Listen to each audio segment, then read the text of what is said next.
Welcome back. This is Maya Unwrapping. The following is a detailed explanation of the UV mapping process, which creates a 2D map of your 3D model to export to Photoshop for painting. We're going to start by deleting the history. We only need to work with one half of the model. In this case, it is a symmetrical model, so we can unwrap one side and then mirror. And we always delete the history before going on to the next stage. We can see there's an extensive history here. So we go to Edit, Delete by Type, History. This has to be done in the Object component level. If you're not sure if you're in the Object level, you can right-click and go to Object Mode. And then Edit, Delete by Type, History. And all of that extra content goes away.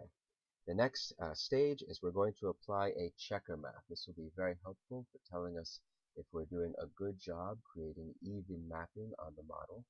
The checkers will need to be square and relative to each other on different parts of the body the same size. So we go to the Hypershade editor. This is under Window, Rendering Editors, Hypershade. And here we're going to create a new Lambert material. Double click on the Lambert and we can click on the node for color and choose checker. And now I like to set the white to a dark gray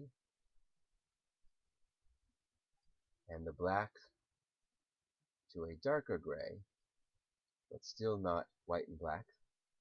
And then we can go to the Place 2D Texture node and we can set the tiling, which is the Repeat UV, from 4 by 4 to 10 by 10, using the Tab key on the keyboard to move between slots.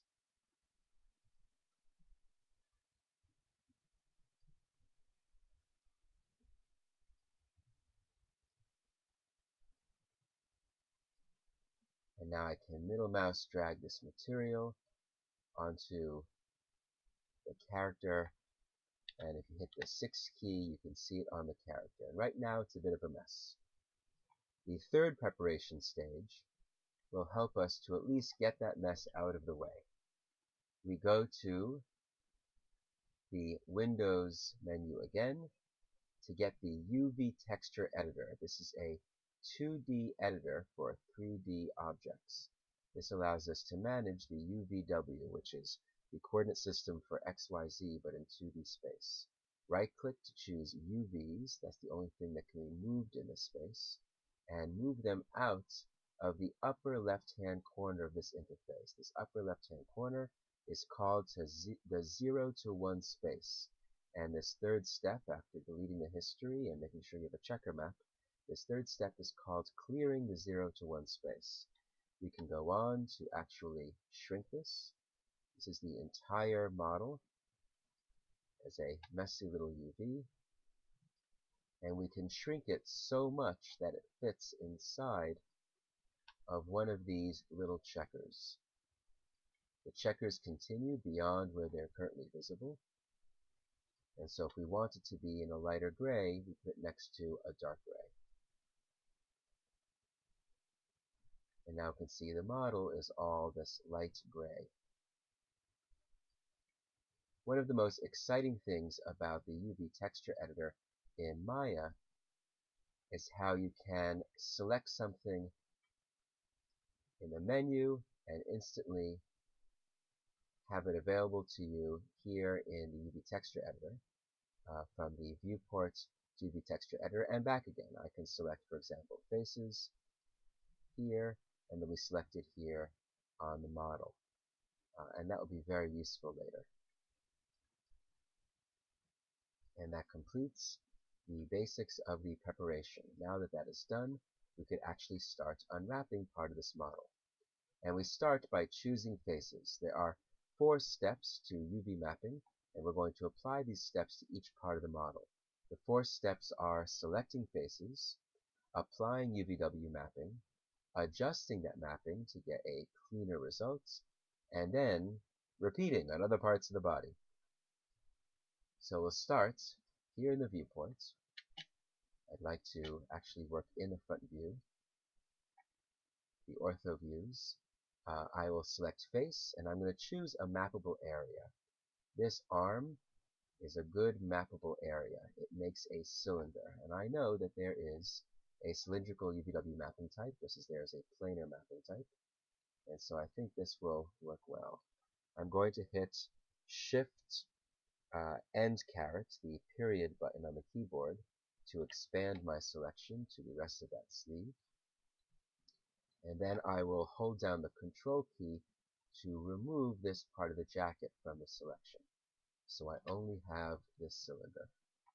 I hit spacebar again to go to the perspective view to make sure I really have that arm. Hit F for focus.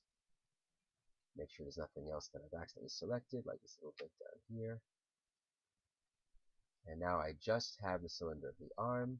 I think I'd like to get the rest of this sleeve. So I'll hold down Shift and Control to add to my selection.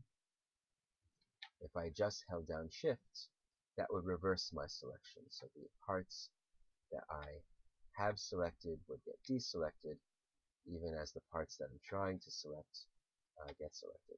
But Control plus Shift gives me the result I want. I'm adding to the selection. And now that I have finished part 1 of UVW mapping this arm, I have made my selection. I can now go to the Create UVs menu. I'm going to bust it open, and I'm actually going to hide the attribute editor, since I'm not going to need it. And I can use this extra space. So here in the Create UVs menu, with this part of the body selected, I can apply cylindrical mapping. And by default, the cylinder is not yet going around the arm. It's not yet creating a cylinder that is parallel to the different sides of the cylinder that it is meant to be surrounding. And you can see that the results here in the UV texture editor is correspondingly messy. But what we can do is we can rotate this. If we find a red T, there it is, the red T, and click on it, we get access to a gizmo control.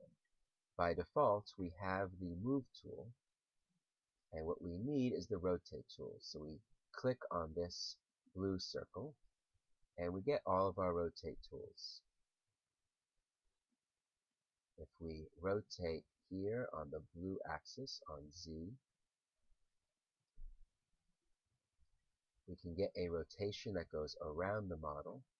And now it's just a matter of deciding where this cut is going to go, where this seam is going to go. And the seam is going to go on the open side of this cylinder, and we really want it to be on the bottom of the arms, the area that's most hidden. So I'll now rotate this around. And certainly I could use the channel box to get 90-degree rotations. But doing it by hand like this is fine. I can always fix it later if my seam is not directly in the middle. And that's a pretty good job. I'm going to go to the front view again to try to make sure that it is as even as possible. And selecting on the Move tool first will help.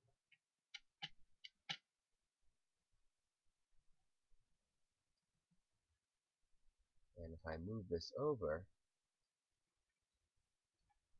and bring up the UV texture editor at the same time, we can see how changing the mapping is changing the results. I want to try to get as even a spacing as possible, which should be the same thing as getting the UV mapping cylinder to be evenly spaced around the arm. So about halfway. That looks pretty good. And if I look at the checker maps, I can see that they're also looking pretty good. They're a little bit squashed over here. And I can try to fix that here now by clicking on the scale tool and stretching. Or I can fix it in the UV texture editor. I can decide to pull this up a little bit and those get squashed a bit more. I think for the most part this is fine. And so now that I have selected my faces and applied the mapping and adjusted the mapping, I'm done with this one. All I have to do is move it outside of the 0 to 1 space, this arm, and I can click on the Move tool to bake it in, and choose another part of the body. So for example, I could choose this leg. Going again to the front view,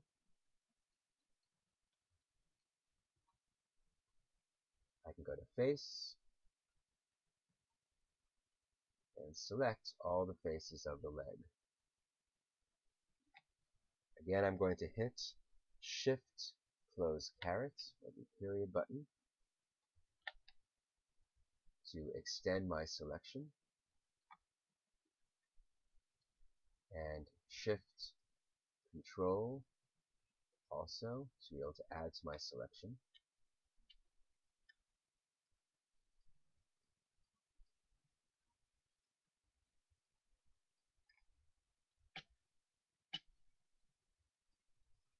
Often I will leave the undercarriage to be a separate part, but in this case, I think I'll just extend that a little bit by hand. But I don't want to select the jacket in this case. That's going to use mapping in a different direction. So I deselect the bits of jacket.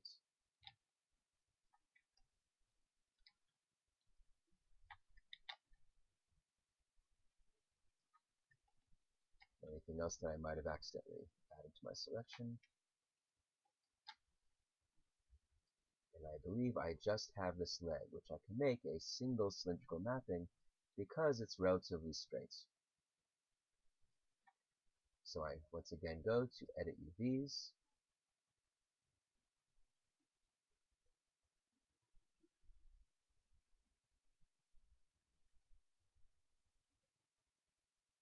sorry. So I once again go to Create UVs, Cylindrical Mapping.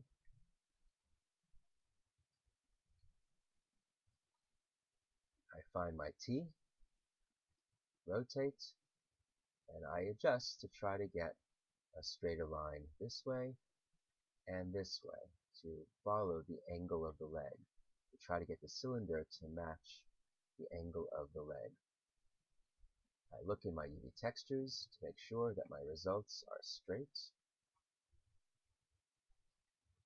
And that looks pretty good. The bunching here is a little problematic. I should try to fix that. F for focus gives me a bit more control. And going to the Move tool,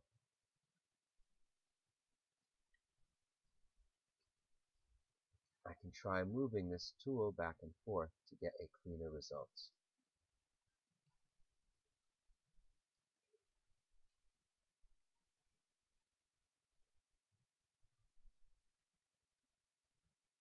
I don't think I'm going to get much cleaner than that here. I can always fix it again in the UV tools.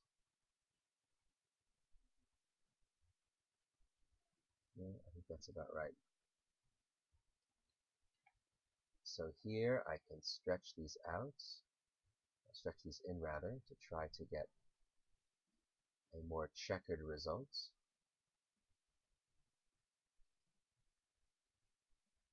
That looks pretty good. Those look like checkers. And then I can commit this with clicking on any of the transforms like the Move tool. And while I have this area selected, it's the only part of UV textures better visible. But if I go to the object level and click on the entire object, I can see both the arm and the leg. And the arm right now has much larger UVs, which means it's taking up more space, which means we can expect the checkers inside of it to be much smaller, much tinier checkers in the arm than there are in the legs. And that's because we've given it so much space. Usually we leave this to later, but just to see it right now very quickly, we can select some of the geometry, then right-click, select shell, allows us to quickly select the entire thing without worrying about accidentally selecting something else. We can hit R for scale and shrink it. We want to try to do so uniformly on the center blue square. And we can make these checkers start to get closer to each other in size. It's looking a little bit better. Closer to the same size. Okay, and so we continue. We're going to select the jacket, then the vest, probably the rest of the shirt, the shoe, and then we'll go on to the head. So working a little bit more quickly.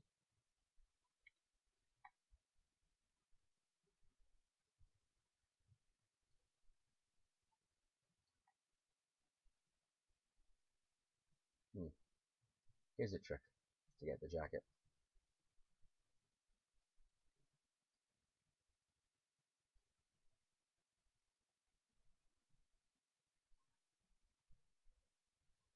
If I choose faces and select around all the faces that have not yet been unwrapped, then I'll get everything except for the leg and the arm.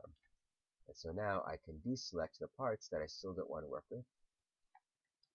For this unwrapping, I want to just do the main part of the jacket,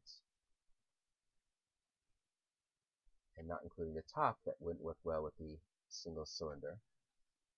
I do want these UVs, but I don't want these top ones.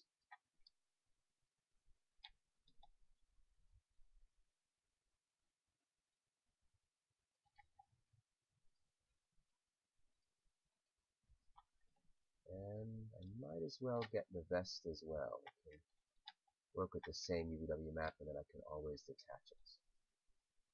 The vest and this upper part of the shirt.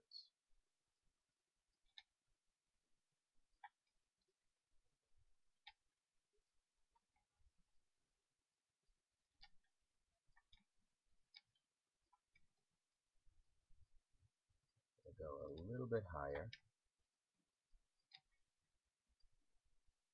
That should be fine. And certainly a cylindrical map is going to cause some problems down here, but for now I think that'll be fine.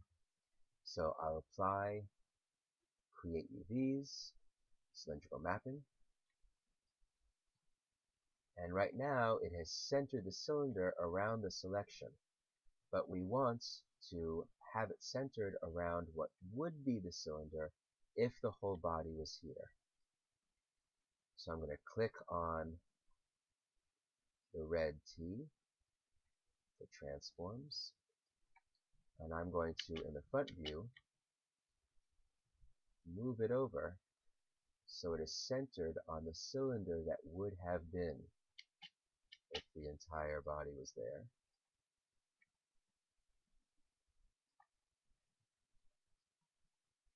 And now let's take a look at the UV textures.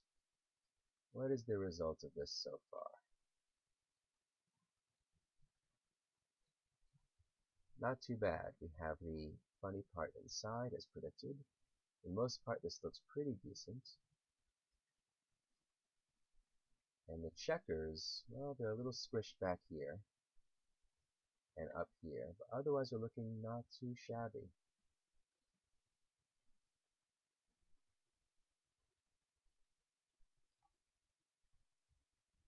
If we push this more in, we get a bit more of extended results.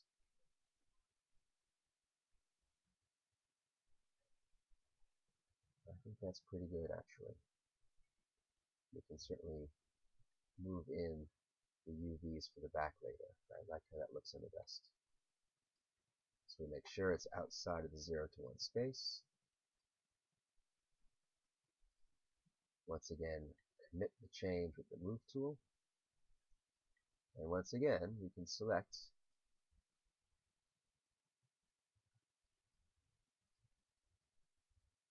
everything except for what has been mapped.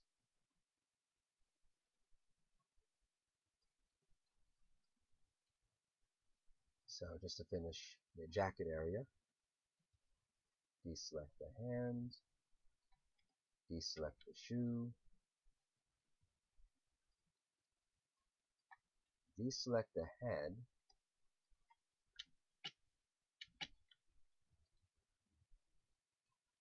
the neck,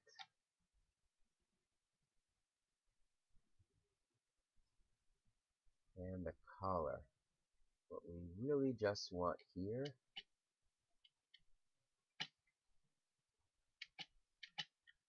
are the parts that loop over the shoulder. So I don't think I want this tie either. But that looks good.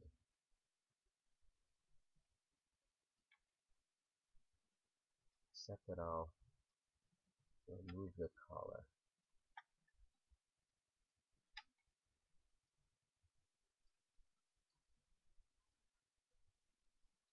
Now anything that's been UV mapped can always be re-UVW mapped. We're just overwriting the data from the previous work. And that is frequently the process. In fact, while the model typically is completed before UVW mapping is done, certainly you can make changes afterward and then just fix the UVW mapping, whether you reapply an UV editor or you actually go into the texture editor, UV texture editor, and adjust the UVs there. So now that I have this form, I'll apply a Create UV Cylindrical Mapper again. Once again, hit T for transforms, hit the Rotate tool,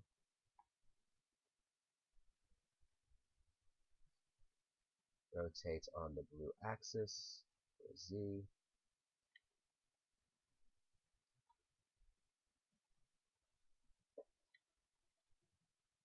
and the green one for Y. Oops, I accidentally hit the Move tool long before it was ready. Let's try it again.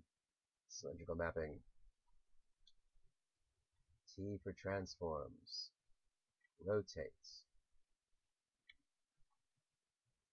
Rotate on Z. Rotate on Y. Click on the Move tool instead of accidentally hitting W. Stretch it down. We want the checkers to be relatively even.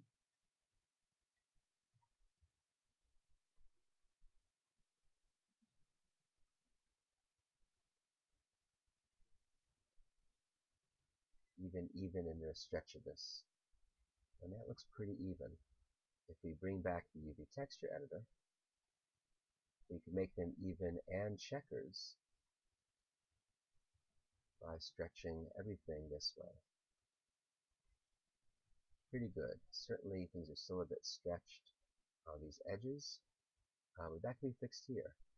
If we go to UVs and select these points, which, just like hitting the Move tool, has committed our work, I can select all of the UVs on this side of the cuff, drag them down,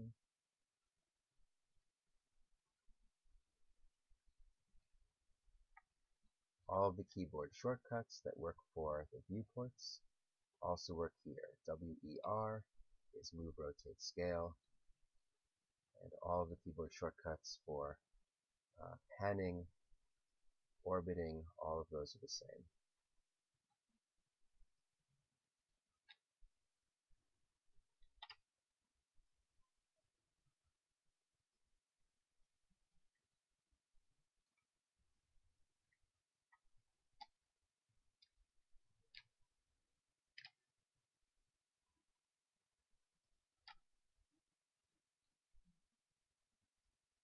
I'm spreading these out a little bit here in the interface.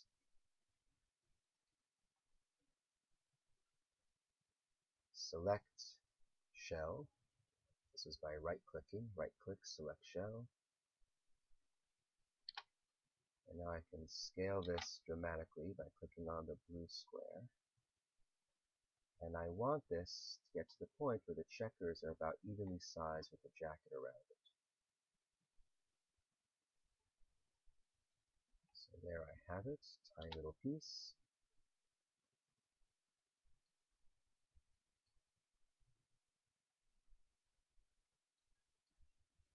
And eventually it'll connect here to either the back or the front of the jacket. But we'll leave that alone for the moment.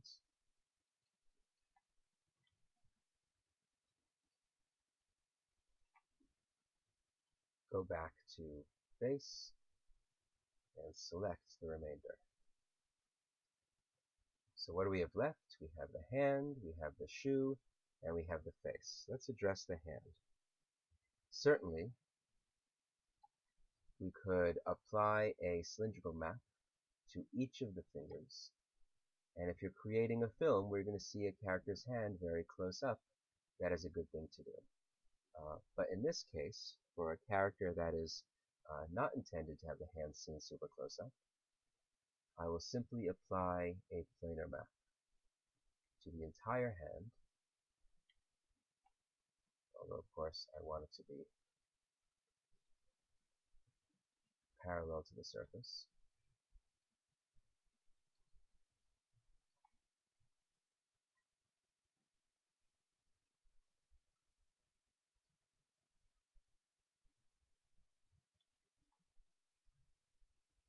Here I'm using the basic lattice rather than the transform, so the T again turns the basic lattice on. I can go to the top view to really see this, hitting 6 to see the checkers. And right now it's projecting the same through the top and the bottom of the hand. And we do want the top and the bottom of the hand to be separate. But first we map them together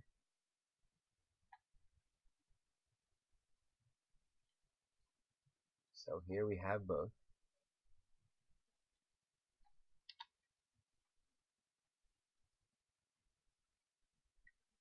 And then we can deselect or select only one side. So if I select around this entire hand,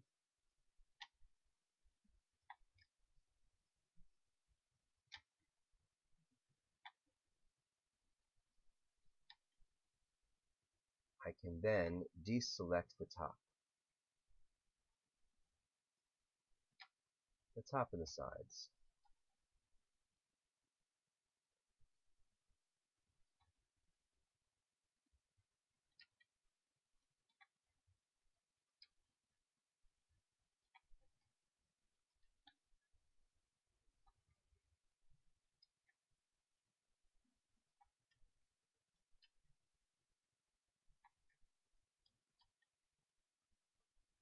So now that I only have the bottom of this hand, I can go back to Windows UV Texture Editor. I can right-click, go to Polygons, and hit Split UVs. And I'm going to move this up so that's more visible. Or I can just go here, Polygons, Split UVs. And Split UVs creates a nice clean cut around the entire selection, so I can move it away from the other hand. If I hadn't done that, the other hand would currently look stretched. It's very important to split the UVs. And certainly I should spend some time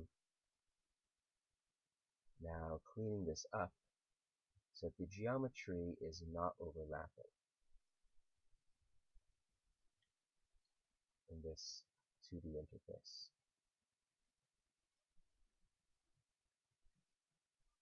And this UV by UV work is the price we pay for not applying cylindrical maps to everything.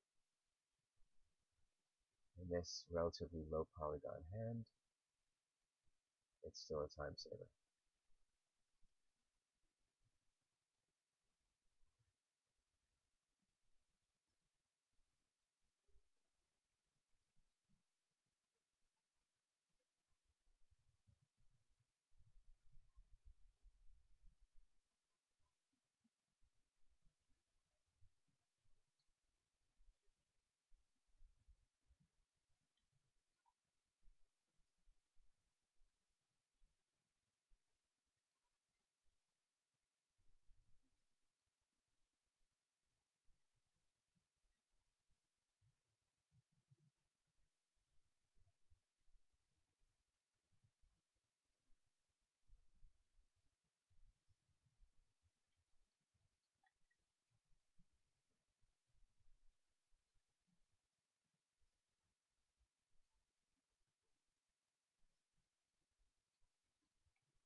And that is in somewhat better shape.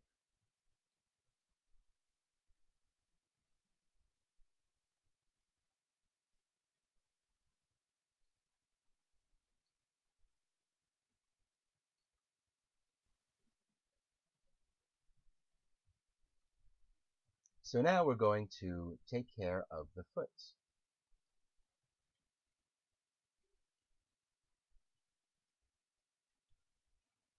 Right-click for face, select around what's left.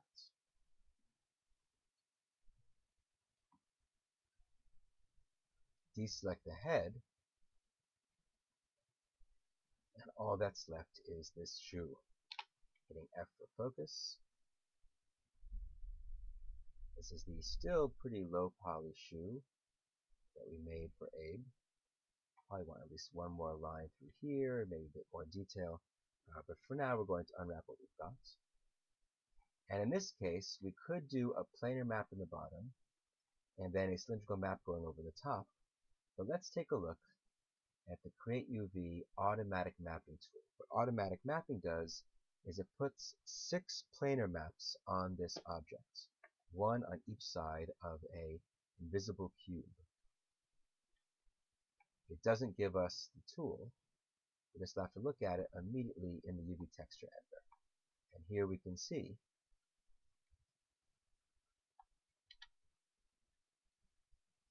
six parts to the model. And it's a little on the messy side, but we can try using this. This right here, I'm guessing, is the back of the foot. And I'd be mistaken. It is the front of the foot. So I think what I want to try to do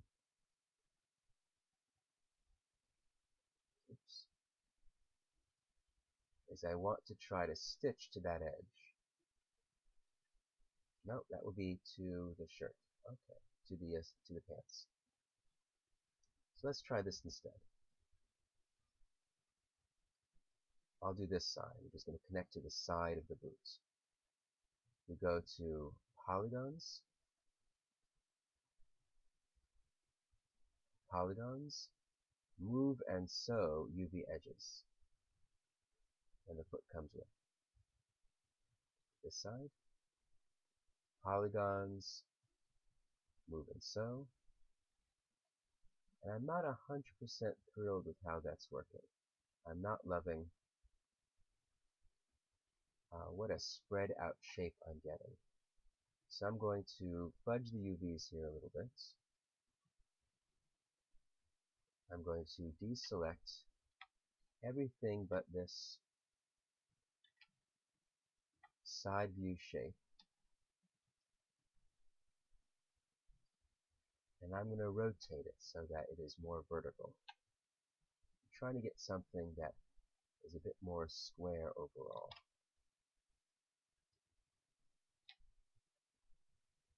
So that I can neatly pack all the different parts of my model.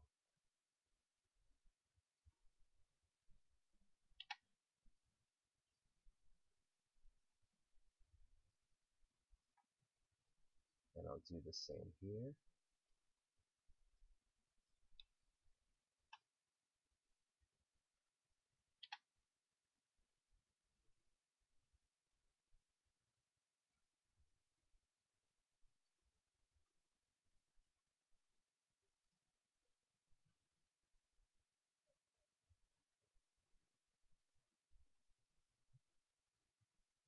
I'm going to pull these UVs down a little bit.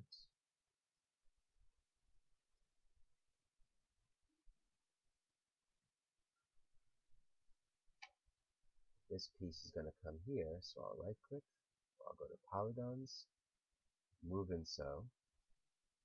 This is inside the UV texture editor menu. Polygons has all the tools. So far we've seen split UVs and move and sew, and that's what I use primarily. And I'll do this side.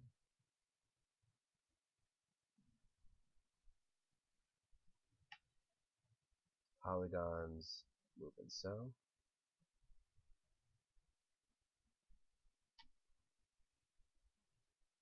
Polygons, move and sew.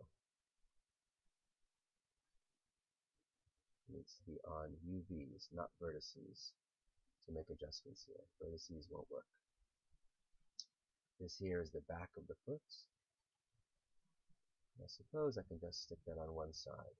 I'd like to stick it on the outer side of the foot, which I'm guessing is on this side. Right click, go to polygons, and hit move and sew, or just go to this menu, move and sew.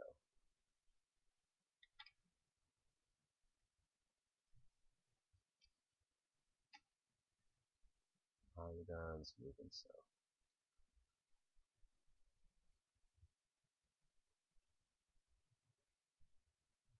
Any change I make here, of course, is going to be stretching, possibly deforming the model.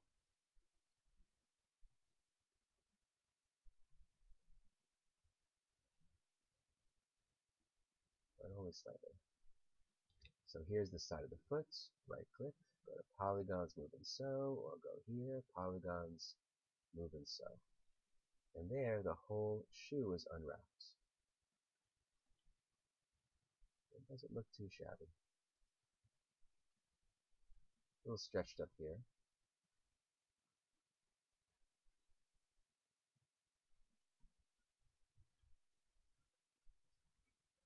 What I can do is I can grab these UVs. If I pull them up, then more texture gets packed in. The bigger the space I make here, the more pixels get packed into the actual space.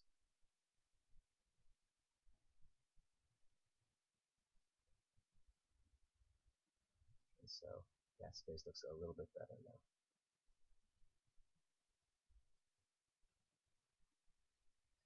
We should use a similar technique in the arm, especially at the elbow. We want the elbow to be able to bend, and for it to not look like the texture art there, the pixels that we're going to paint in Photoshop, we don't want them to look stretched. So this whole area, instead of being nice clean checkers, can actually be a little bit more squashed. Now we also want to take care of this edge up here. So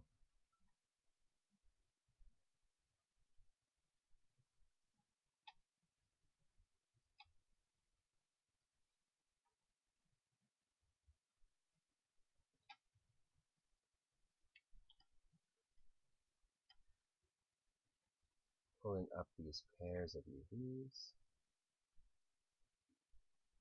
You could select an edge and then go to select and convert that selection to UVs, which is sometimes a little bit faster.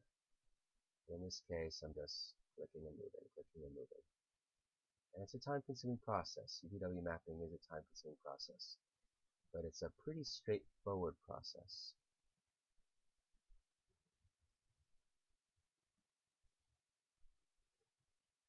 And with a little practice, it becomes very easy and very zen. It's a good work to do with music turned on.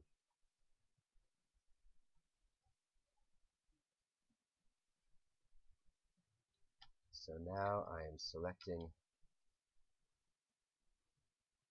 everything up to this elbow. As you can see, this is the bottom half of the arm.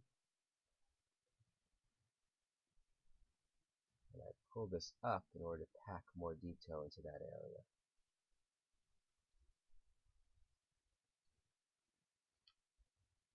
I'm going to do the same the other way.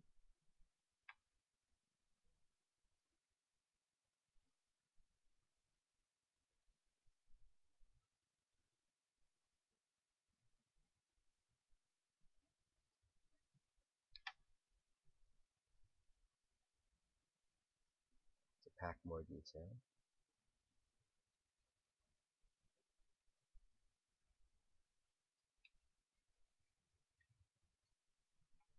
And now I'll select these rows of vertices and move them away from each other as well.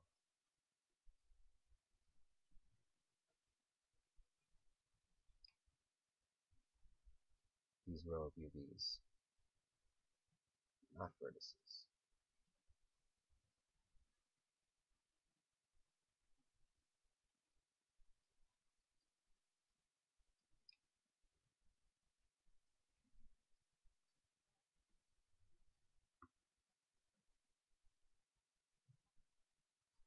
I can even stretch this a little bit, so we'll get a bit more packing happening there,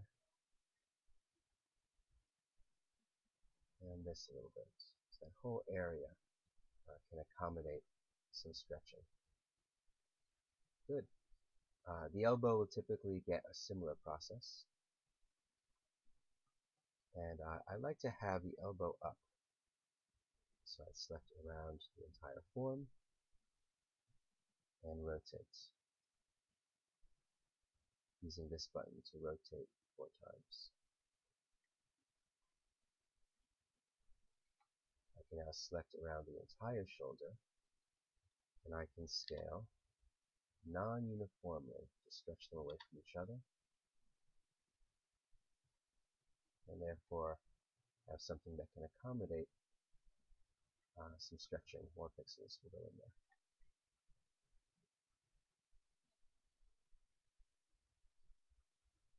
So that's everything except for the tie, the collar, and the head.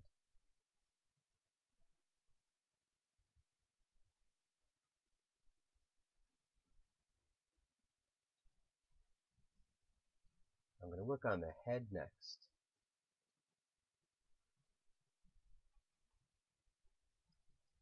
And with the head, I'm also going to get the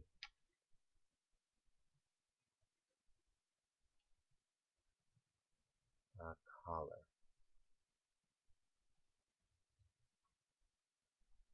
So now I will apply Create UVs, cylindrical mapping, and just like with the torso, we're going to go to the front view and move the form to the middle of where the full head would be. That gives us a reasonably checker-looking design. If we look at the UV texture editor, we can see the results.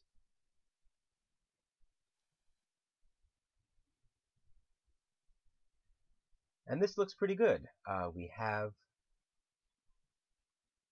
the face reasonably well laid out. Certainly we could move some of the vertices up top by hand. We'll have to do some fixing around the neck, but this is pretty good right off the bat. Having moved the cylinder to the middle of the face.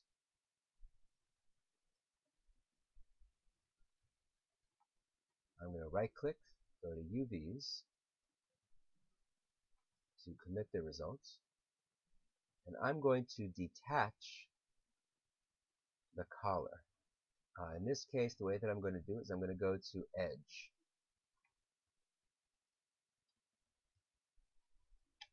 And I'm going to select all of the edges on the border of the shirt collar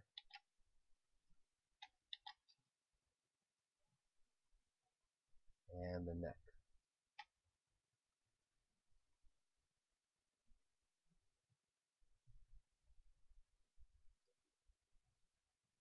With all those done, I can go to Polygon, split UVs, select any UV here, and right-click, select shell. Hit W, and I can move the collar down. I'm going to also want to separate out the ear because of the way it's going to overlap things like the hair. If I select one polygon, hold down Shift, select another, or double-click, I get that circle around. I'll select that one instead, and hit Shift and caret to increase my selection.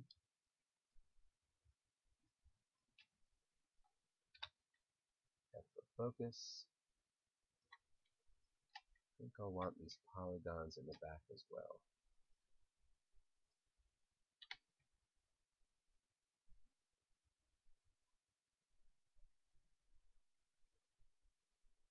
Well, maybe not.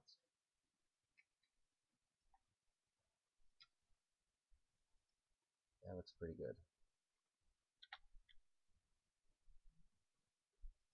So having selected it here,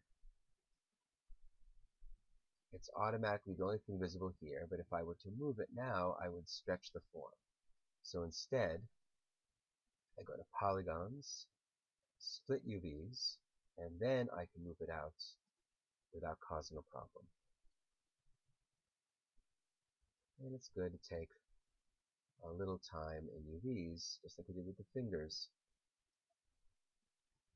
to clean up their results.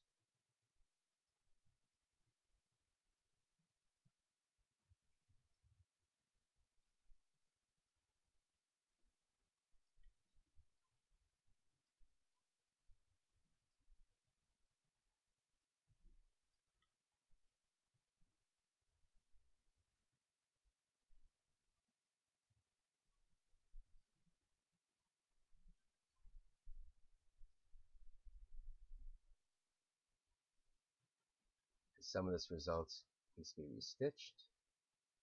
So I'll select those edges, go to Polygon, move and sew. Oops. It looks like first it might be good to go to UVs, select around all these UVs,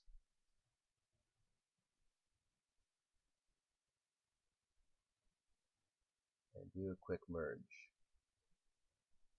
Oh, that took care of a lot of problems.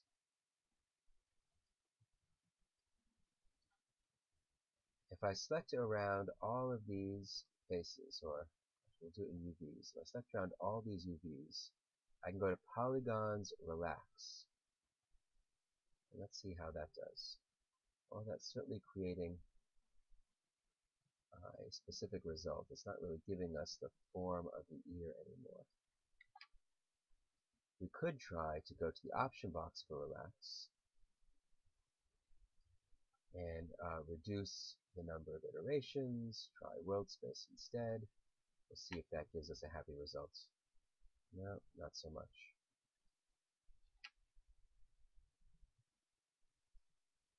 And I'm going to leave that as it is.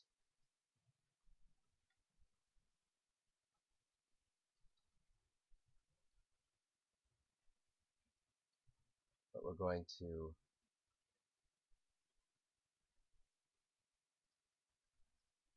move up the hair so it is not quite so stretched.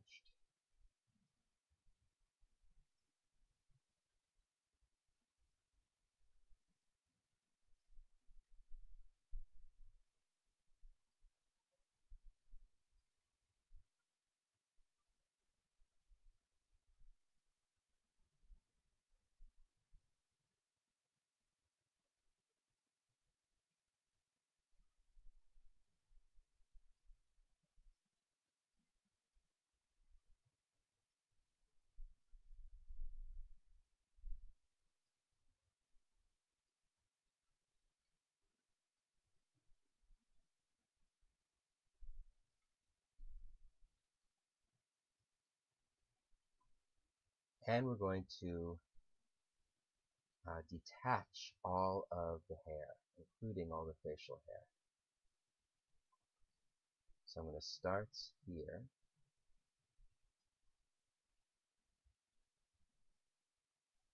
Actually, I think I'll do this in the model. In the side view, go into face mode.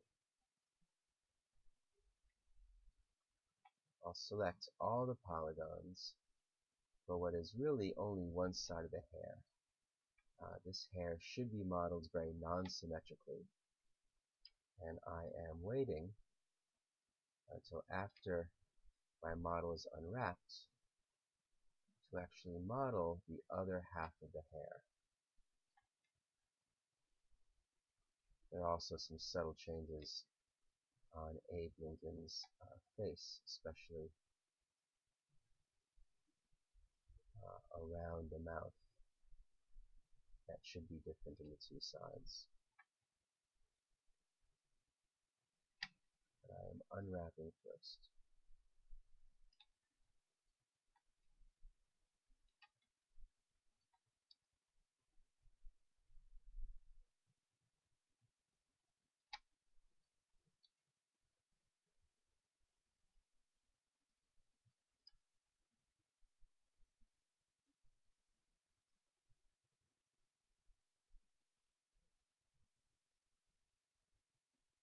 And the reason we're going to detach the hair is so that we can color it very distinctly.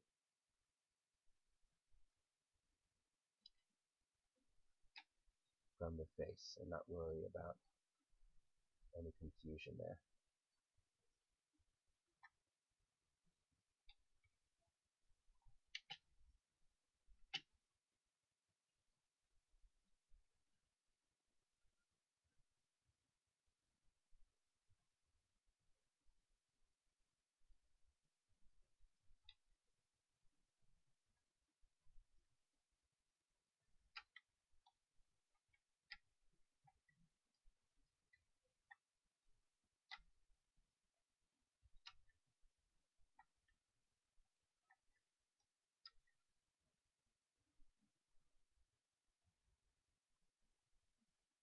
And it looks like I need to do a better job here defining where the hair ends.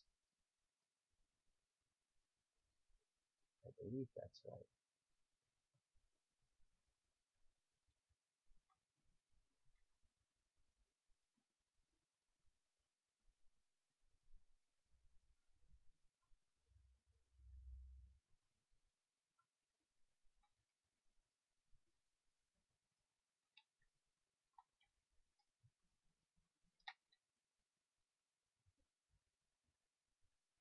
So with all of the hair selected, I go back to here and see there's one little piece missing.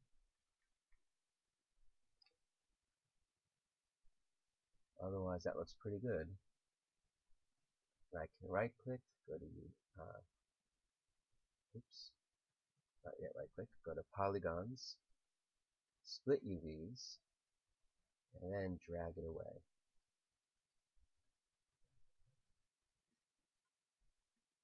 And so here is the face with which I am left.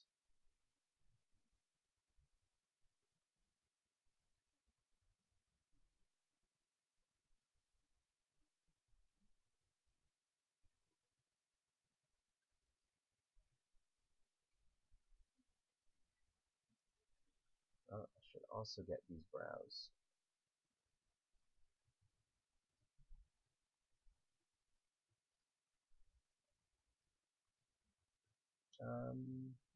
I should, but I'm actually going to leave those as they are. I think it'll be easier to paint them as they are. But I should move the nostril, because I want to get the nostril to be painted as dark as I can. And if I leave it overlapping, then it will get the lighter color of the outside of the nose.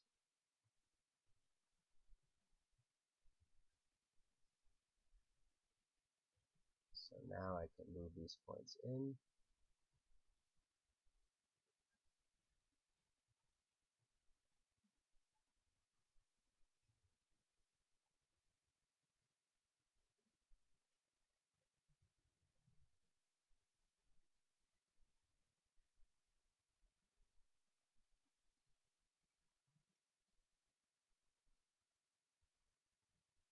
And that face and head is in pretty good shape. Except for needing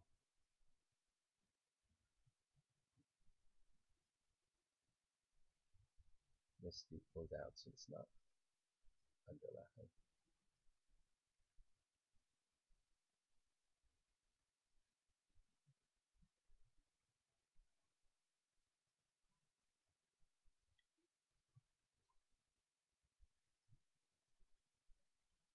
Polygons,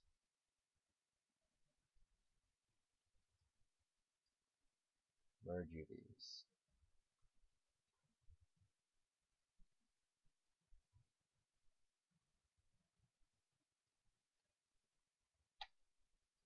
Polygons, move and sew UVs.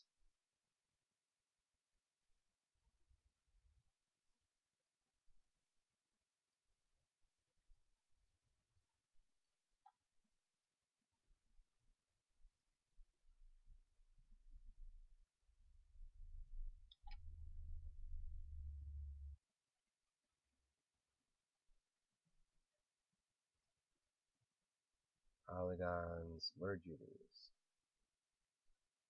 Not sure why those are breaking apart, but it was an easy fix. So fix this underlapping.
And that's in pretty good shape.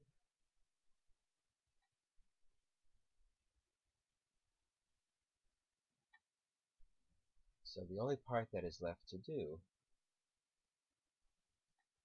is the little bit of the tie. I think a tiny bit of shirt that was right next to it.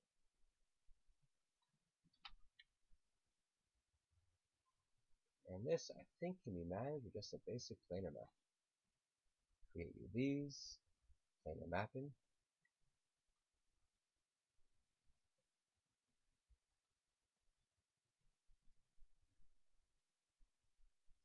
You rotate the plane.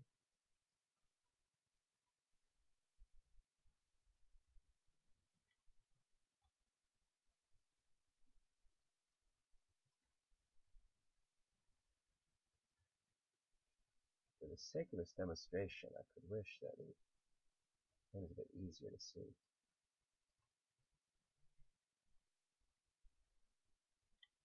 Let me stretch to get a checker map, so it looks relatively evenly presented everywhere. The tie is something else that needs to be made non-symmetrical, and that will be fixed once the whole model is in place. So now I can go back to Windows, UV Texture Editor, and this last piece gets moved aside.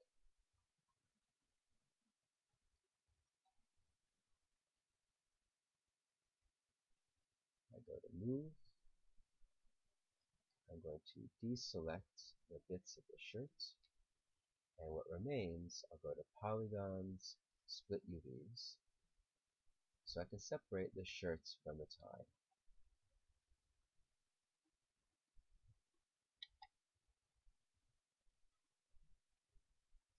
Select around everything else to do merge UVs.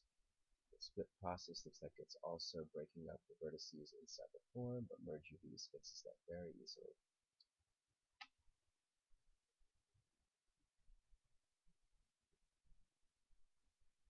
And that gets cleaned up.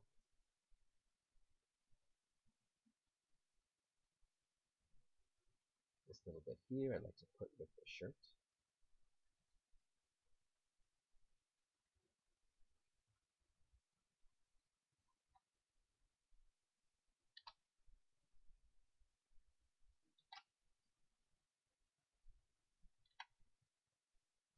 And I still need to separate the vest and the shirt from the jacket, as well as fixing this piece under here, and also stitching this piece as well as this new piece. So let's get to that.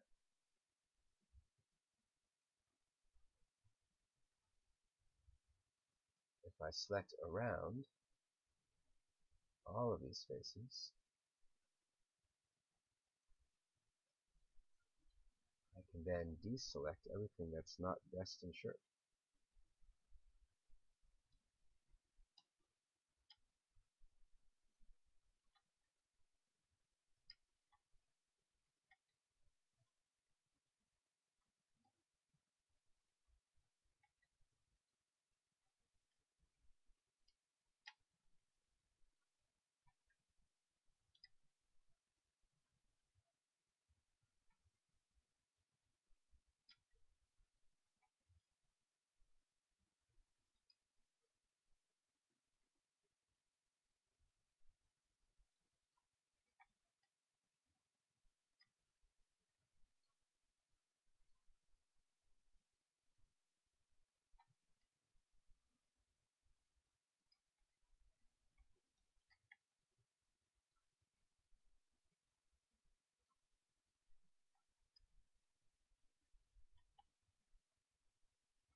So here only the vest and shirt are selected.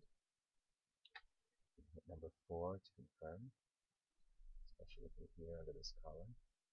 That looks right.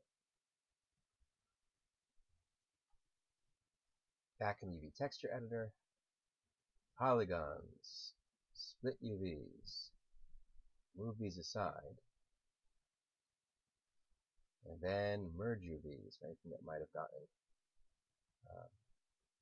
more broken than we intended. Now I can select these UVs,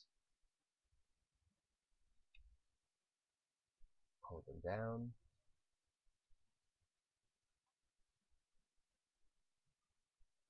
I can select these UVs,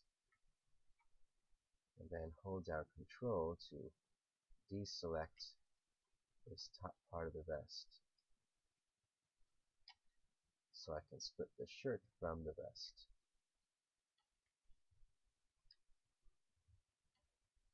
Right-click UV, select, Polygon, Split UVs, Polygon Merge,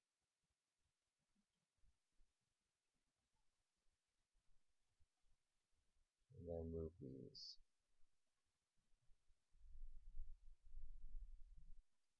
So there's less stretching.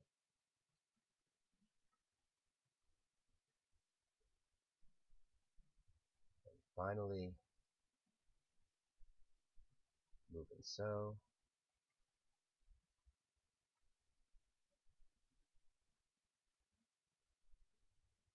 Moving so.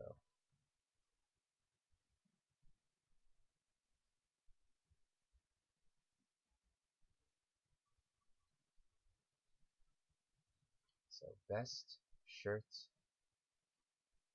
jacket. Now for the jacket,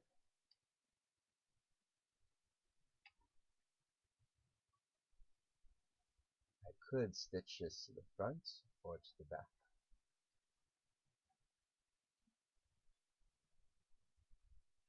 Before I do that, however, I should fix the stretching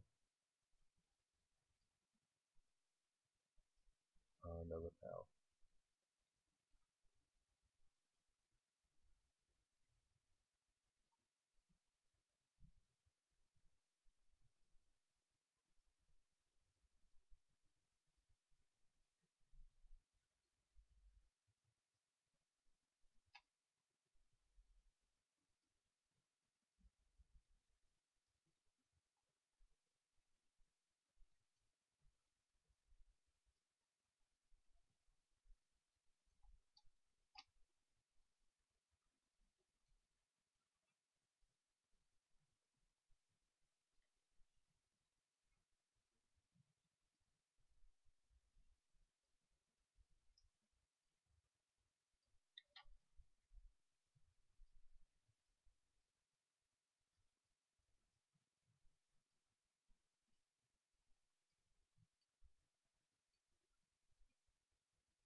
To fix this interior part, I'm actually going to select it in faces,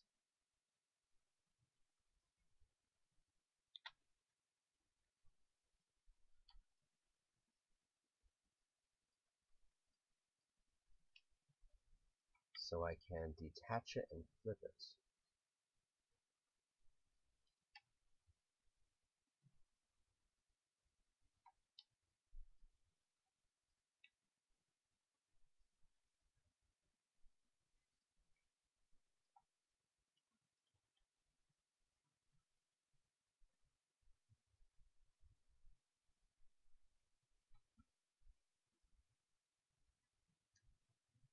So this I will split,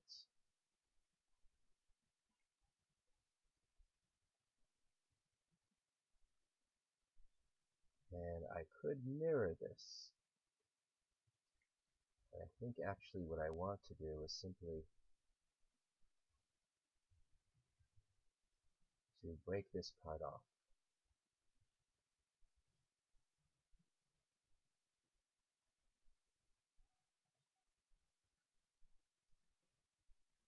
And this part I want to keep where it was.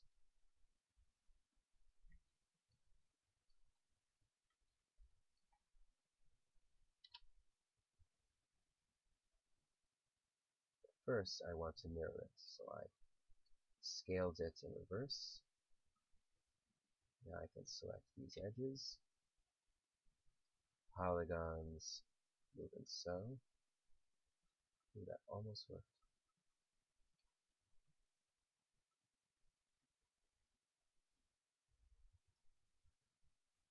At least the splitting process made it easier to see some within the two separate rows. All of these I will merge.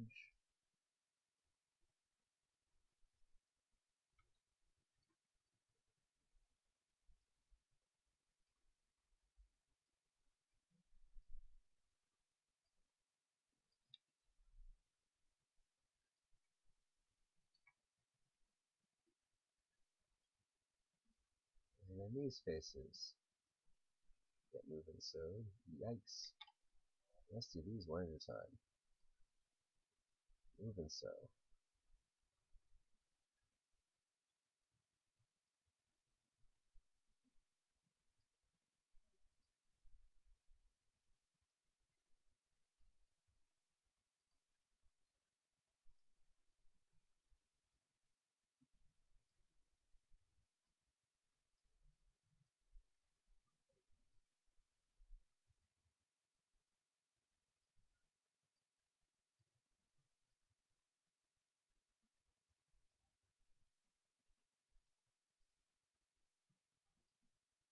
Moving so.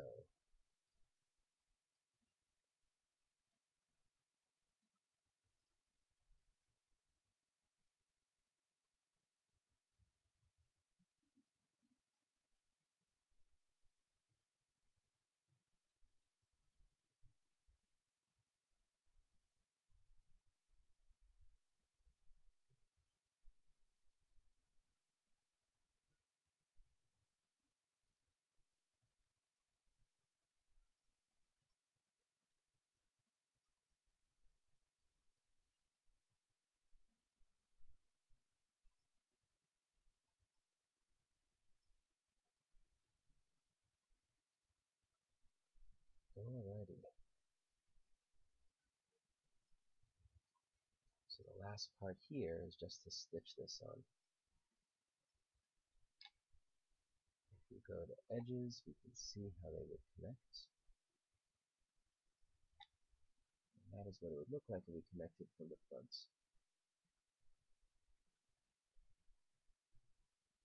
As opposed to connecting from the back. I think what I want to do is a little bit of both.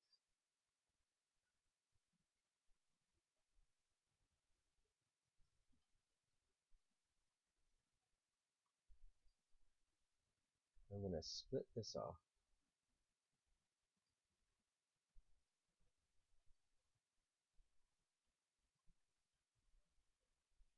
And stitch this part here.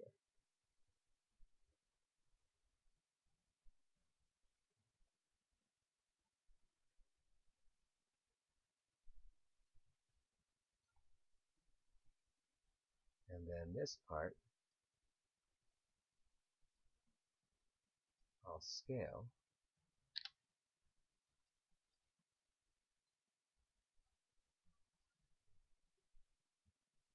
So it will fit on the back. And I'll stuff the edges, polygons, moving so. Not bad.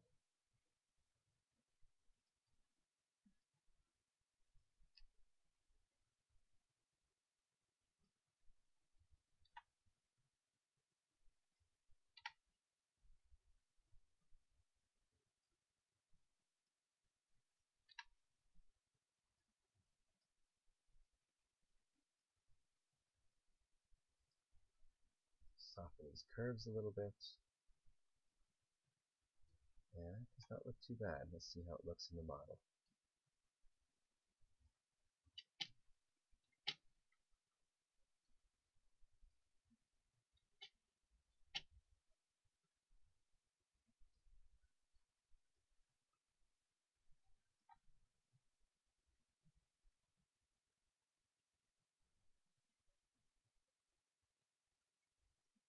The seam is up here.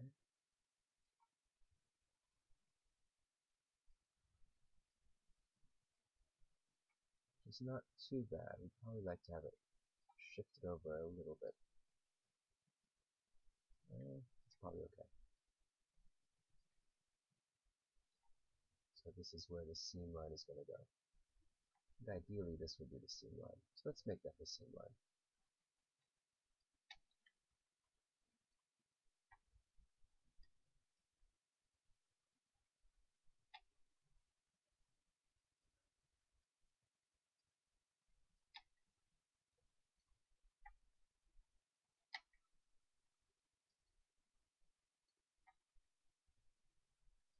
This gets split.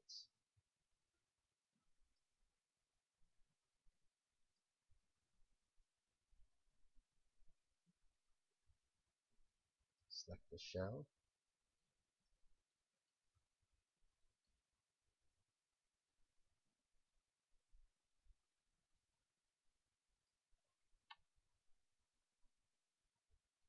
Rotate all of this up a little bit. Scale it a little bit bigger.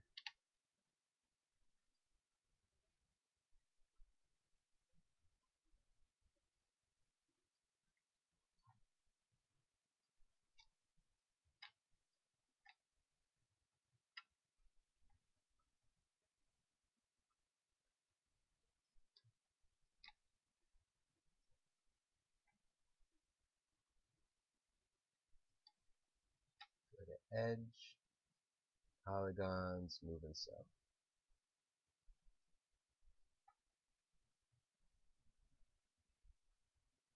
And now the seam is much more at the top where it should be. And that'll make sense in terms of stitching. Alrighty, so now the entire object has been unwrapped. All the pieces are now available for the next stage.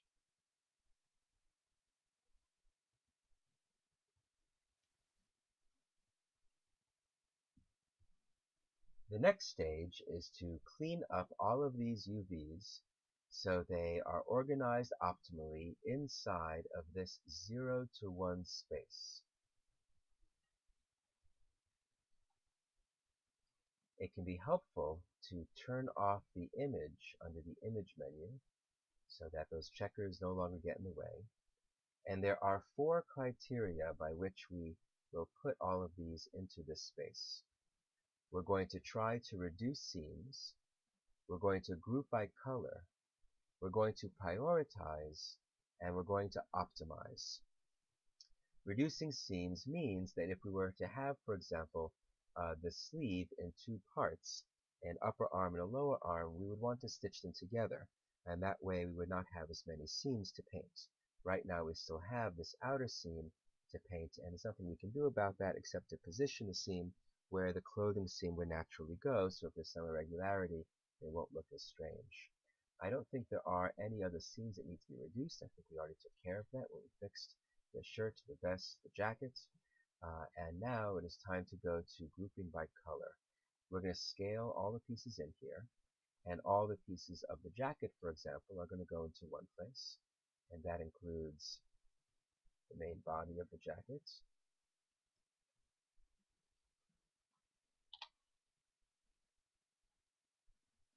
which I will scale down and then have accompanied by the arm of the jacket.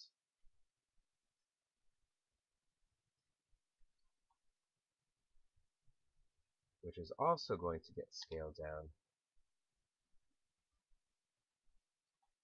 And I very much want the squares of the arm and the squares of the jacket to match up. At this point, it is sometimes helpful to go back to the texture that is on this object.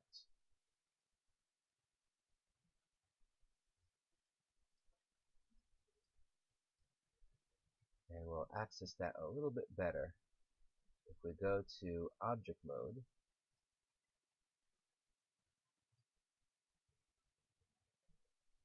and go to Edit, Delete by Type, History.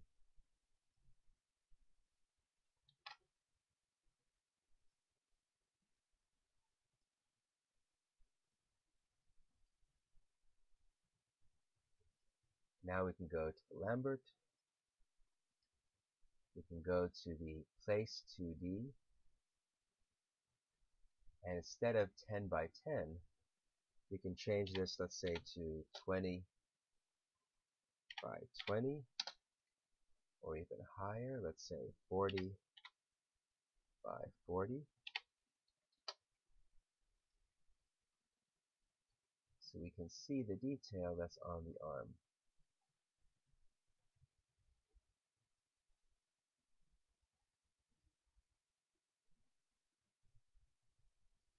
It's getting a little pixelated.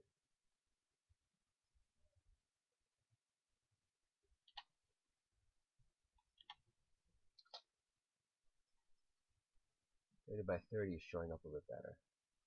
And it seems to me that we've got a pretty good equivalence between the jacket and the sleeve. So going back to the UV texture editor,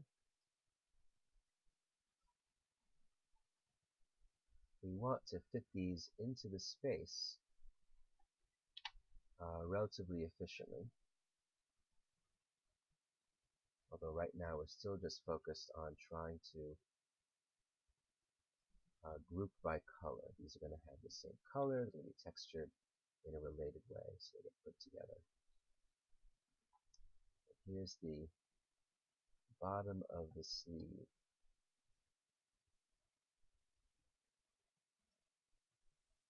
This is where it connects to the hand, and it could stand to move down a little bit.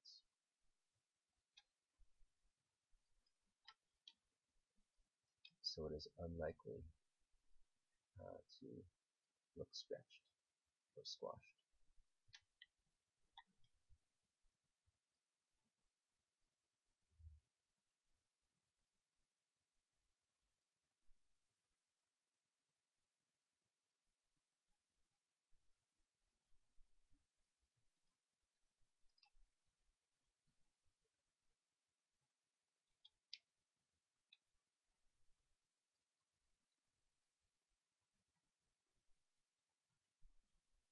We might even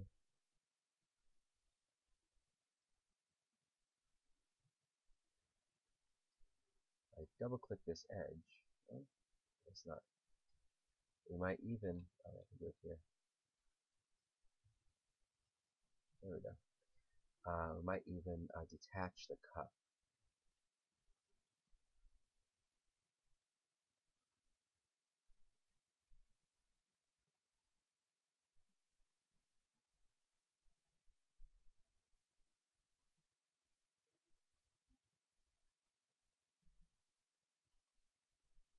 Help make that just a little bit more distinct when it comes time to paint.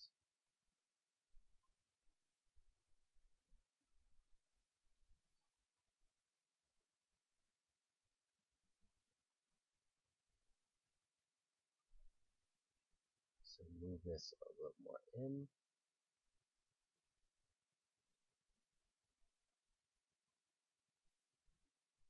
Move this and this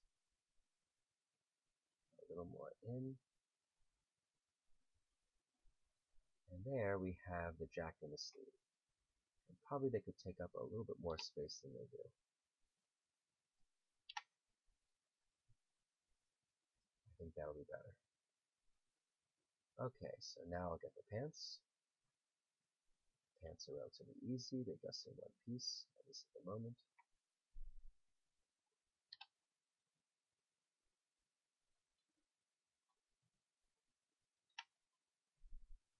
I'm going to put the pants over here.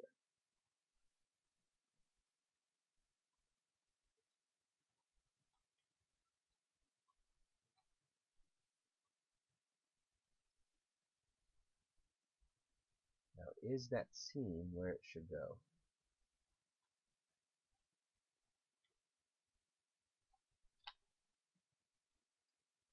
The seam is currently in the back of the pants. It really should be here on the side. So I'll select this entire column, polygon split UVs, polygon merge UVs, right click for the edge sub-object mode, select these edges, have this line, which is going to connect up to this line. And I go polygon, move and sew.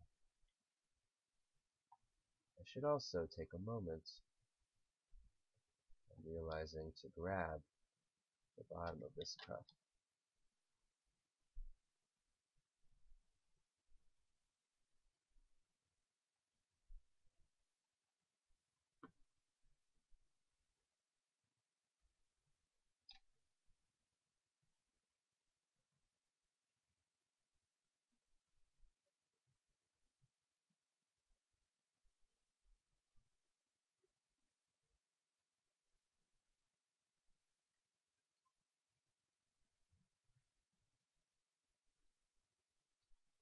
Once again, I'm inclined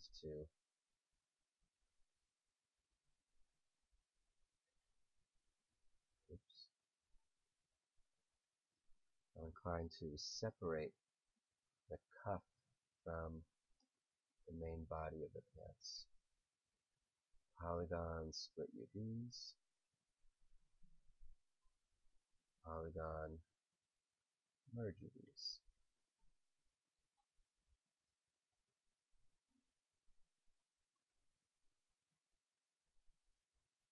Right click, select show.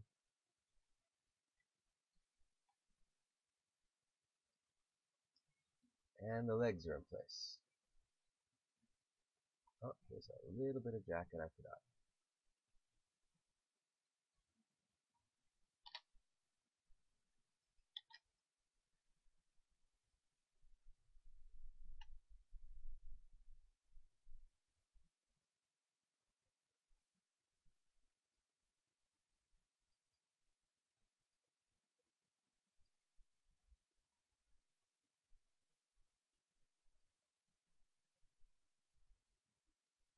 Alright, so I have the tie. It's a quick and easy one.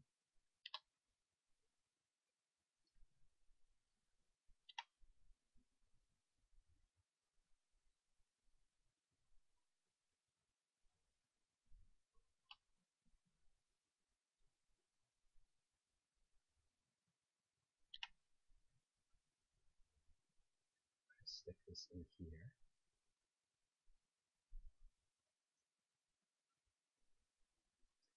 I'm going to take all of the skin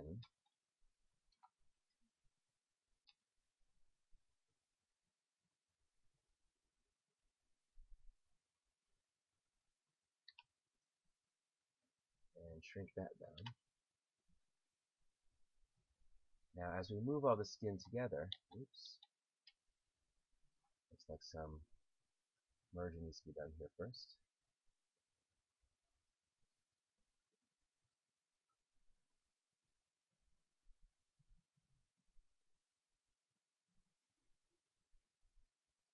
As we are bringing all the parts of the skin together, it's worth noting that in addition to grouping by color, we also are prioritizing. And prioritization especially comes in with the face. The face is only about 1/20th of the surface area of the human body, but on a UVW map, we often give it as much as 1/5 or even 1/4 of the UVW map, depending upon the project. 1/5 because we look to the face for a lot of detail, for a lot of color variation. We really want very well painted faces. And so we're going to allow the face to be bigger than just about everything else in terms of proportions. The hands will be pretty normal in their proportions.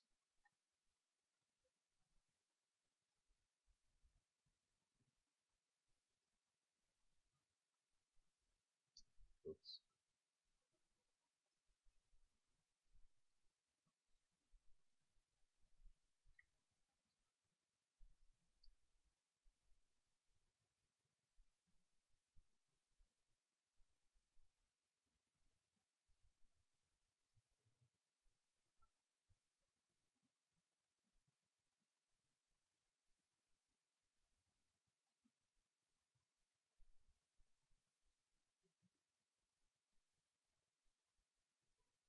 move this up for now and just get the face. It's going to need so much room.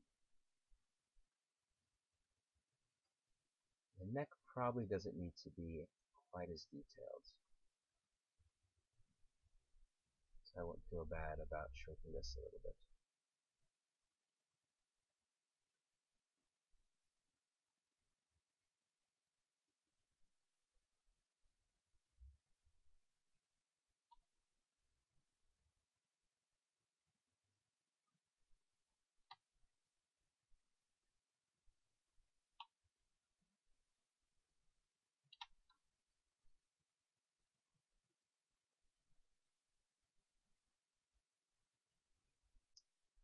And now I'm thinking I'm going to move this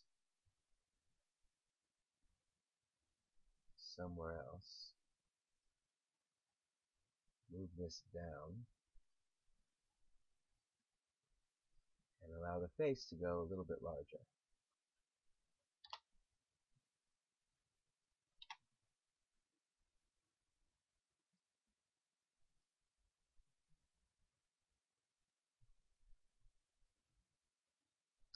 Maybe not quite that large.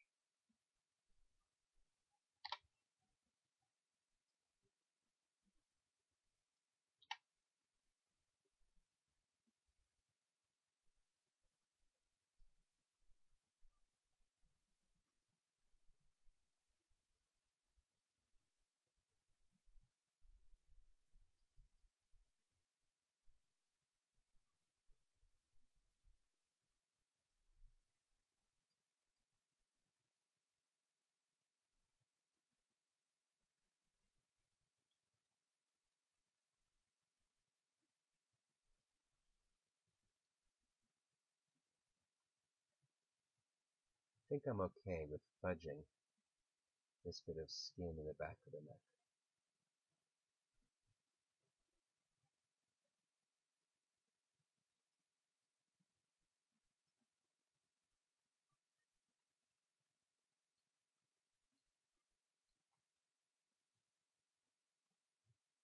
Here's the ear.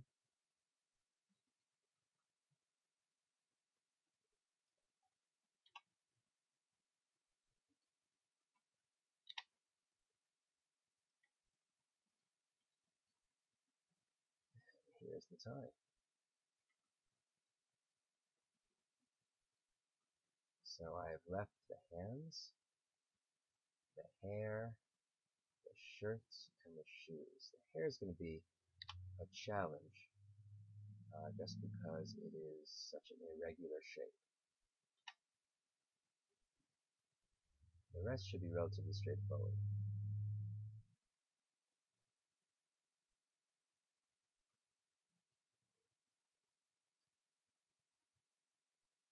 Here's the palm. Here's the back of the hand.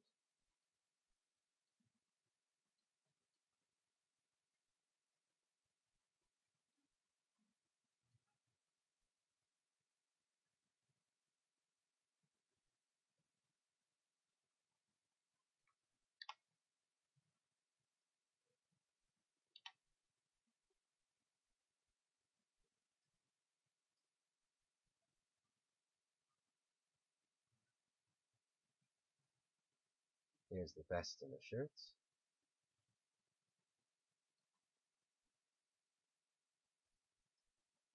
Oh, that's right, I still have the collar of the shirts. But first, let's put in the shoe.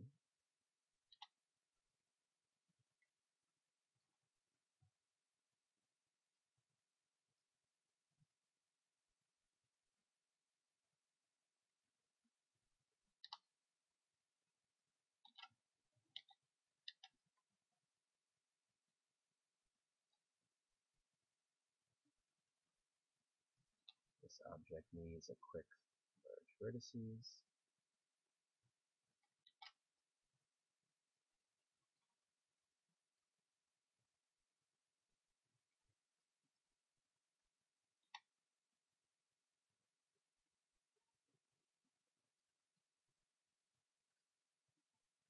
I can put it here and fit this down here. And part of what I'm doing now, even as I am dealing with such issues as grouping by color and prioritizing, I'm also paying some attention to how I optimized. There's a bit of a puzzle game going on here. How do you fit everything in with as little wasted space as possible? That's the optimization process.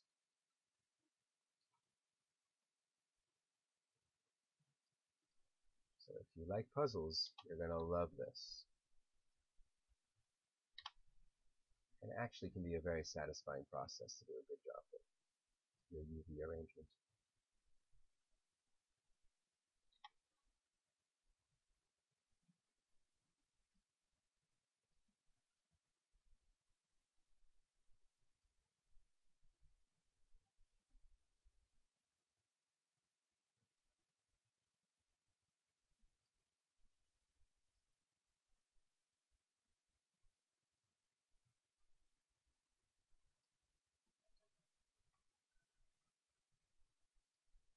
So I'm not leaving a lot of room around those, but I think that's going to be okay.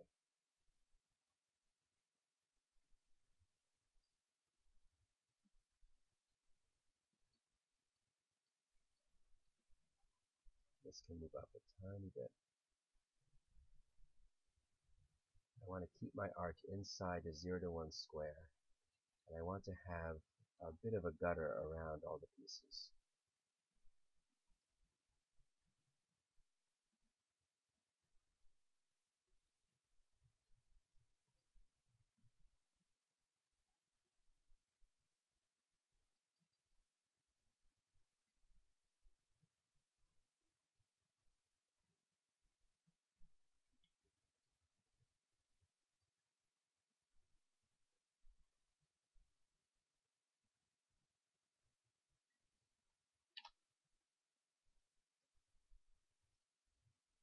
Make each of these a tiny bit bigger.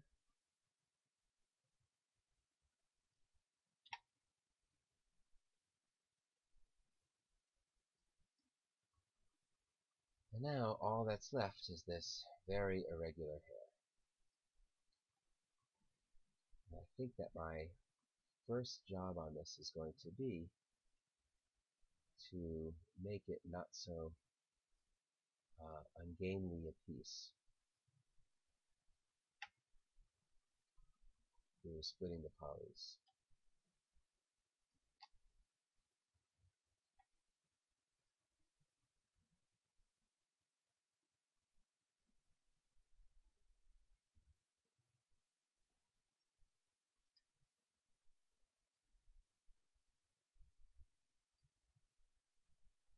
So now these can fit into each other, and I'll still need to shrink it quite a bit, but it's going to naturally take up less space.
I'm doing a bit of squashing here in the top of the head. In truth, the hair model is still a work in progress, so I'm probably going to have to do significant adjustments to the UVs down the road anyway.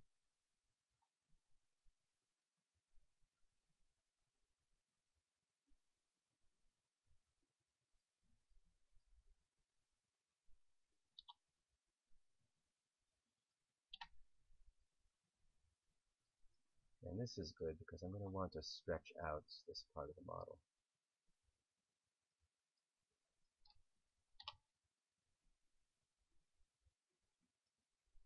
The bottom of the beard.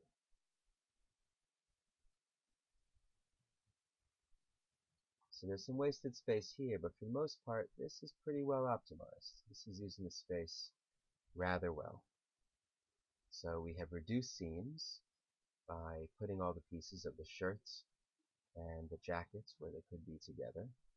We've grouped by color. Here's all the jacket parts, the vest, the shirt parts, the beard, and all the skin and the pants. We've prioritized by giving more space to the face than to the others.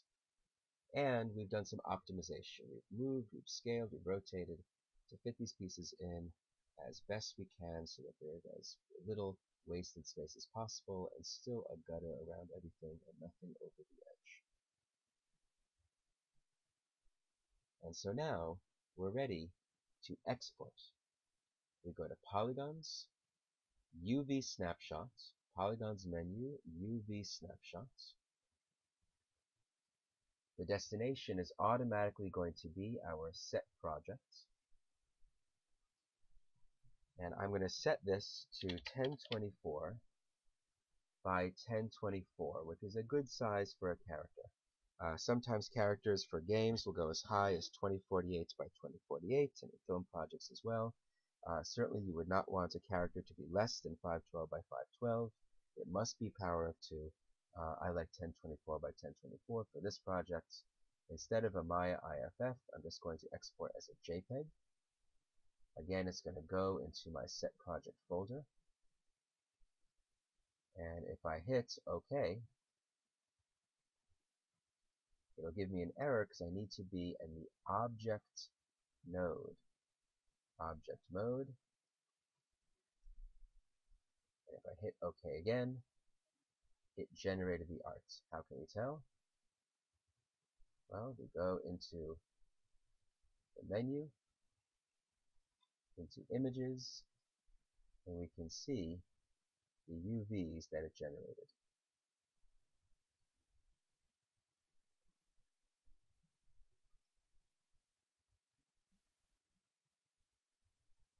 So now that we have our UVW map exported as a JPEG, we can go into Photoshop and start painting.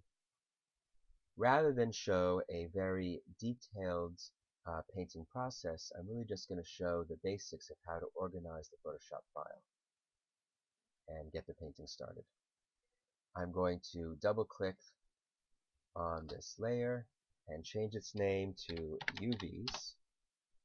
I'm going to hit Control-I, or if you're on a Macintosh, Command-I, to invert the image. I'm going to set it to multiply so that anything I put below will be visible, and then I'll set it to about maybe 30% opacity and lock it. Now I'll create a new layer that's going to go underneath, and I like to call this layer BG Color, the background color. And I'll give it, I think in this case, a lightish gray tan for a lot of his jackets. And I can still see the wireframe, but it is not as much in the way. So now I will go to the skin area, and I will, using the square marquee tool, I will select all the parts of the skin. So that includes the face, the ear, the neck, and that space that was around the ear,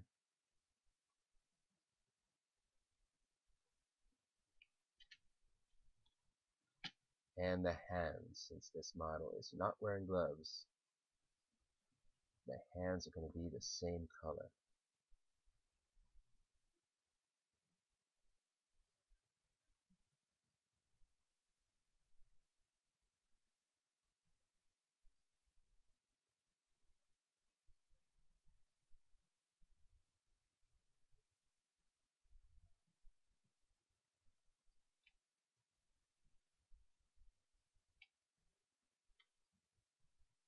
And all of this is going to get the color of Abraham Lincoln's skin, which I'm going to assume was at least somewhat tanned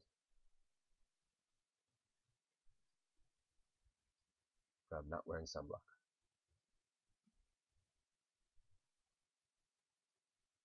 And now I'm going to go to his shoes, which I'm going to assume are quite dark.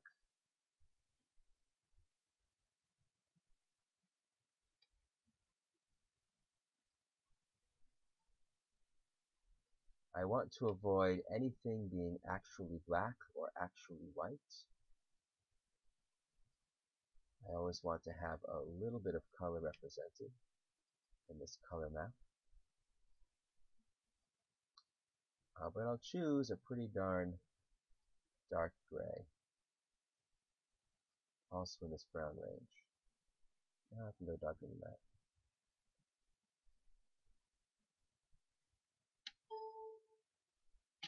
I think I like that for the actual clothing, and instead I'll let this go even darker.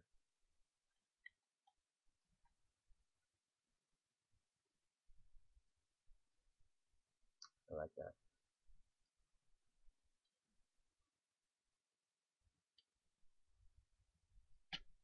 For the vest, for now I'm going to let it be the same color as the pants.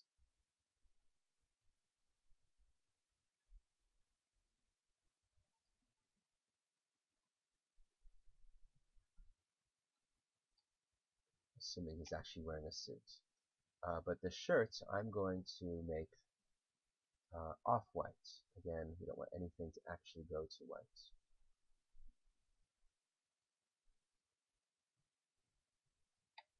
If I zoom in, it's a little bit easier to see.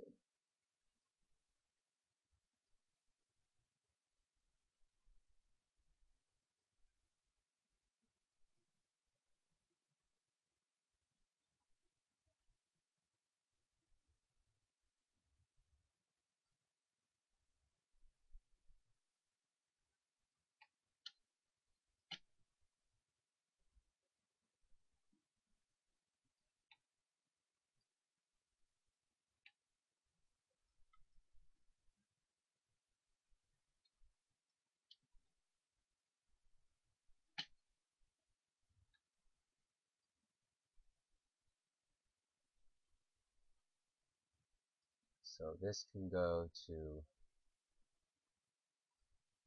a whiter color, maybe actually give it a slight blue tinge.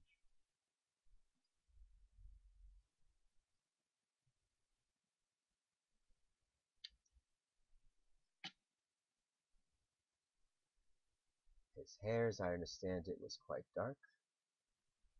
I think for now I'll give it the color of his shoes.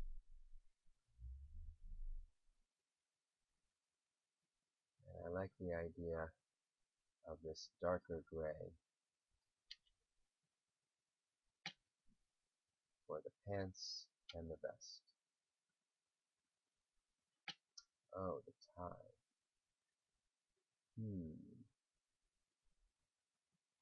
All the pictures are black and white. What color would Abe Lincoln's tie have been? I'm going to make it quite dark for now. There's a bit of skin.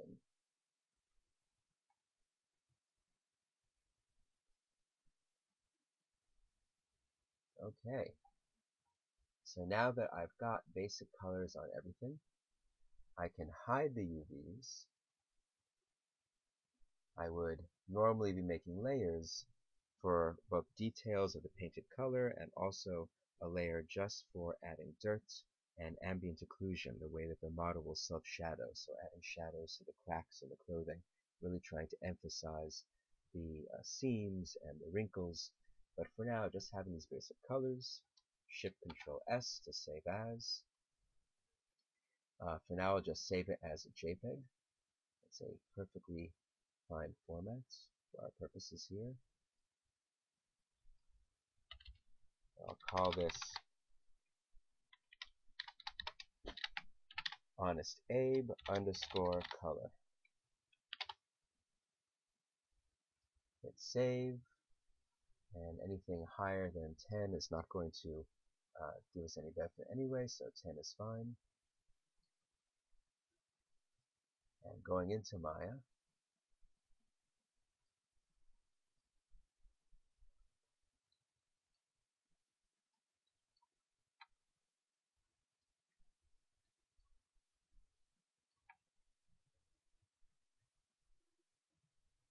I can go to Windows, Rendering Editor,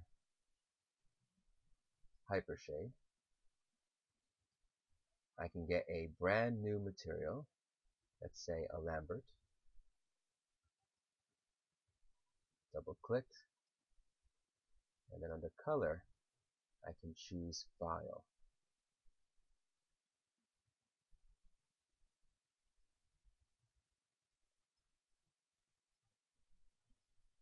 And now I go grab the image name, which we're calling Honest Abe Color, and I drag that onto my model. And there he is, a textured half of Abe.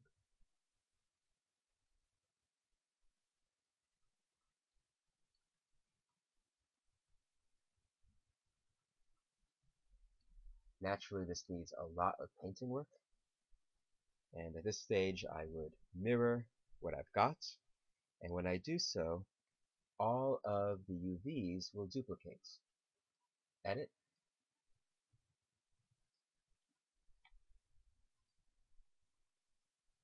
duplicate special, I hit apply, and all the UVs, as I mentioned, are duplicated.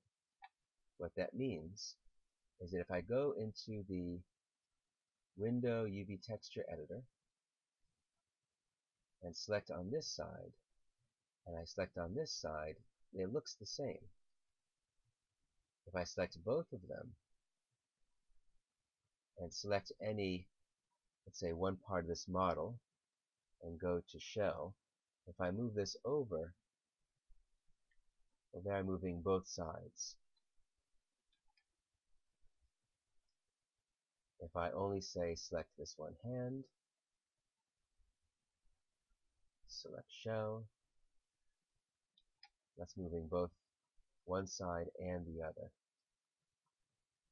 But once the two halves of the body are combined, using the Mesh Combine tool, I would be able to select just one side and move it away independent of the other.